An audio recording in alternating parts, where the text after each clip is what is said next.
और दिल्ली से इस वक्त की बड़ी खबर है। दिल्ली में पीएम मोदी से मध्य प्रदेश के सीएम डॉक्टर मोहन यादव ने मुलाकात की है। पीएम आवास पर प्रधानमंत्री और मुख्यमंत्री की मुलाकात हुई है। केंद्र और राज्य सरकार की योजनाओं को लेकर विस्तार से चर्चा हुई है। मध्य प्रदेश के सीएम डॉक्टर मोहन यादव दिल्ली के दौरे पर हैं और इसके साथ ही कई केंद्रीय मंत्रियों के साथ जेपी नड्डा से भी शाम को मुलाकात का कार्यक्रम है।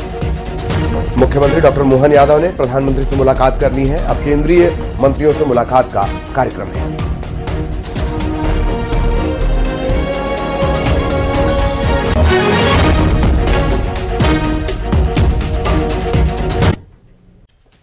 और देश आज 78वां सेना दिवस पूरे गौरव और सम्मान के साथ मना रहा है। इस ऐतिहासिक अवसर पर पहली बार दिल्ली और आर्मी कैंट से बाहर राजस्थान की राजधानी जयपुर में सेना दिवस परेड का भव्य आयोजन किया गया, जिससे न सिर्फ राजस्थान बल्कि पूरे देश के लिए गौरवपूर्ण क्षण माना जा रहा है। सेना दिवस परेड में भारतीय सेना की वीरता, साहस और आधुनिक सैन्य शक्ति का प्रभाव और इसके ठीक पीछे देखने को मिल रहा है। परेड की अगुवाई अशोक चक्र और महावीर चक्र विजेता कर रहे हैं और कार्यक्रम को इसने और ज्यादा प्रेरणादायक बना दिया है। परेड में टैंक, अत्याधुनिक तोप, missile system, air defence, rocket launcher, drone और रोबोटिक सिस्टम का प्रदर्शन किया जा रहा है। इसके साथ ही लड़ाकू हेलीकॉप्टर, जगुआर फाइटर जेट्स के फ्लाई पास्ट भी दर्शकों को रोमांचित कर रहे हैं।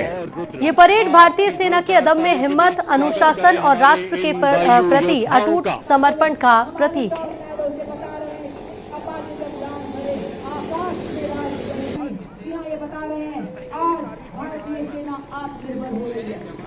और इसके ठीक अब बात आस्था की करेंगे। प्रयागराज माघ मेला में आस्था का जन सैलाब उमड़ा हुआ है।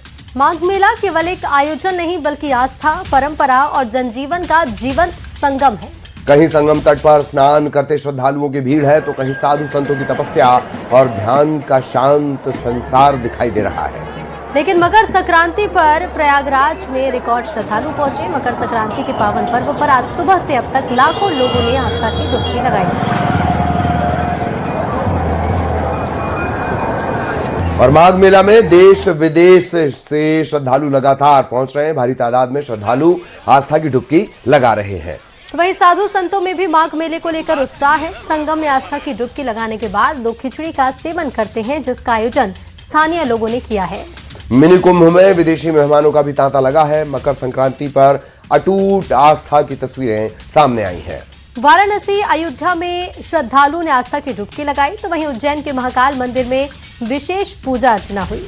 मुजफ्फरपुर के बाबा गरीबनाथ का महाश्रृंगार किया गया। महासंक्रांति के मौके पर पीएम मोदी ने गौ सेवा की तो सीएम योगी ने गोरखनाथ मंदिर में खिचड़ी चढ़ाई।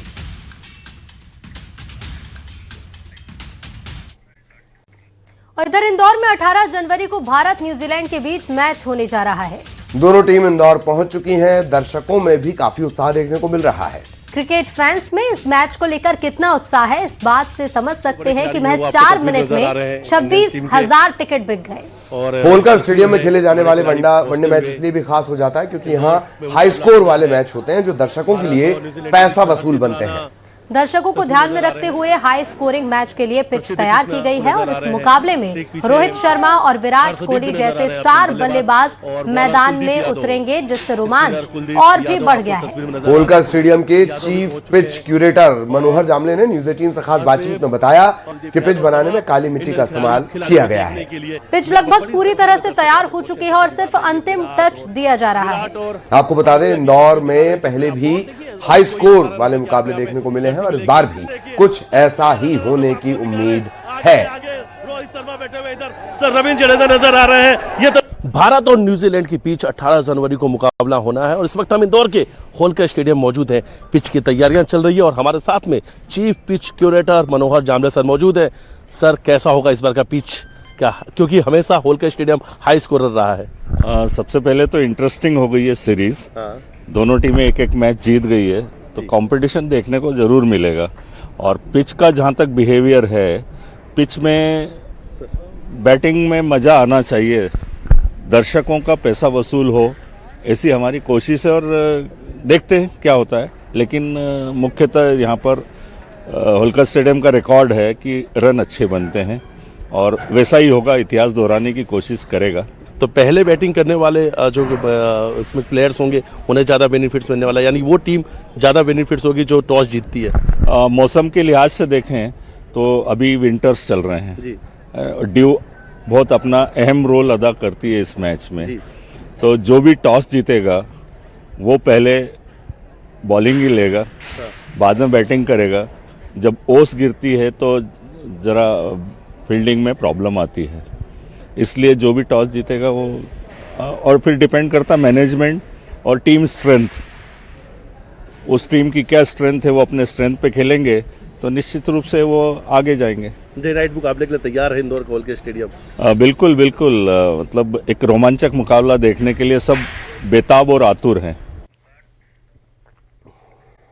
और इधर मध्य प्रदेश कांग्रेस में SC/ST वर्ग से सीएम प्रत्याशी बनाने की चर्चा तेज हो गई है। पूर्व सीएम दिग्विजय सिंह के बाद अब प्रदेश अध्यक्ष जीतू पटवारी ने भी SC/ST वर्ग से सीएम बनाए जाने की बात कही है।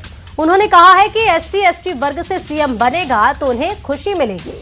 आपको बता दें कि एमपी में SC/ST और OBC वर्ग से कांग्रेस के कई दिग्गज नेता आते हैं, जिसमें जीतू पटवारी, कमलेश्वर पटेल, विक्रांत भूरिया, सचिन यादव और सज्जन सिंह वर्मा का नाम शामिल है।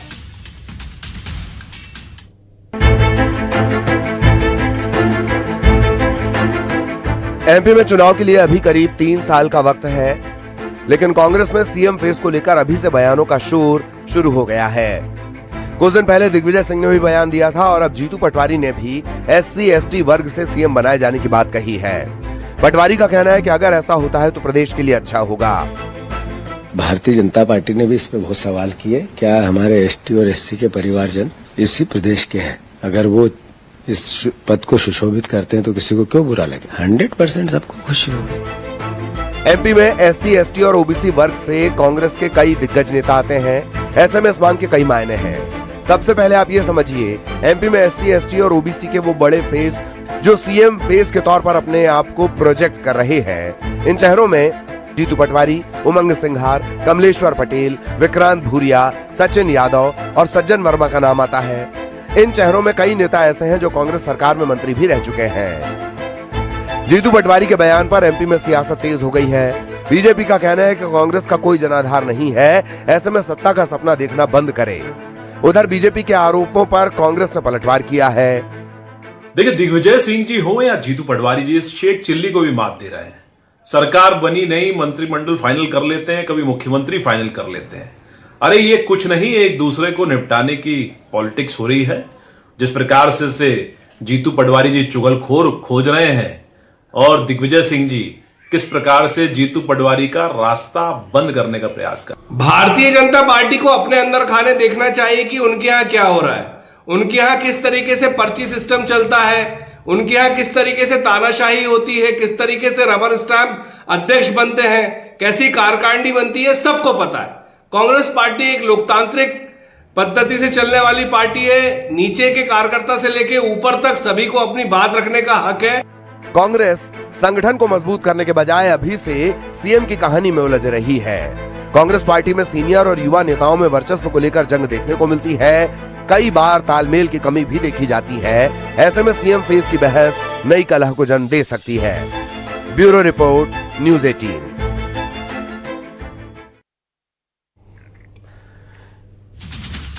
और मध्य प्रदेश में ही राज्यसभा चुनाव में कांग्रेस के प्रत्याशी को लेकर सियासत गरमाई हुई है। पूर्व मंत्री PC शर्मा ने एक बार फिर दिग्विजय सिंह को राज्यसभा भेजने की मांग की है। वहीं उन्होंने बीजेपी पर हमला बोलते हुए कहा कि बीजेपी हमेशा कार्यकर्ताओं का हक मारती है, बाहरी लोगों को राज्यसभा भेजती है। तो वहीं PC शर्मा के आरोपों पर बीजेपी ने पलटवार भी कर दिया है और कहा है कि बीजेपी में उचित समय पर उचित व्यक्ति का चयन होता है और दिग्विजय सिंह प्रेशर पॉलिटिक्स कर रहे हैं। मध्य प्रदेश में तो राय साहब ने कहा है, लेकिन मैं बार बार कहता हूँ दिग्विजय सिंह जी की आवश्यकता है मध्य प्रदेश में कांग्रेस को, इसलिए उनको पुनः तीसरी बार राज्यसभा में भेजना चाहिए कि वो एक ऐसे नेता हैं। जब मुख्यमंत्री थे उस समय के जो IAS IPS वो आज बड़े बड़े मुख्य पदों पे हैं, तो कार्यकर्ता हो या आम जनता इनकी बातों को एडमिनिस्ट्रेशन उनके माध्यम से सुनता है, इसलिए एक बार उनको भेजना चाहिए। देखिए, दिग्विजय राज्यसभा नहीं जाएंगे, ये दबाव बनाने की रणनीति है या किसी और शिकार की तलाश है, ये तो समय पर ही तय होगा। पर कांग्रेस में होता वही है जो प्रथम परिवार चाहता है, तो वहां पर कौन अपनी सेटिंग तय कर पाता है उसके आधार पर मिलेगा। बाकी भाजपा सदैव जिस तरीके से सामूहिकता से निर्णय लेती है, सही पद पर सही व्यक्ति चयन करके भेजती है, उसी आधार पर इस बार भी निर्णय लेगी।